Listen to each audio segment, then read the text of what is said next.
దేశంకి వెళ్ళారంట నయోమి అంటే. వెళ్ళి ఏం చేసి తెలుసా, అక్కడే ఆ ఇద్దరు పిల్లలే అక్కడ వాళ్ళకి పెళ్లి చేసినారంట.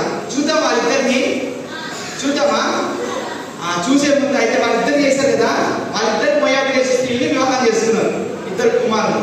చేసుకున్న తర్వాత ఏమైంది తెలుసా, వాళ్ళ కొడుకు ఇద్దరు ఏమయ్యారు, చనిపోయారు. ఎవరు ఏమయ్యారు, చనిపోయారు వచ్చి. అయితే ఎవరెవరు ఉన్నారు ఇప్పుడు? నయోమి అంటే పెద్ద కోడలు ఓర్పా. పెద్ద కోడలు పేరు ఏంటి తెలుసా? ఓర్పా. ఏంటి పెద్ద కోడలు పేరు? ఓర్పా వచ్చేసి చూసారా, ఓర్పా. ఇంకా రెండో కోడలు పేరేంటి? రూతు పిలుద్దామా? రూతు.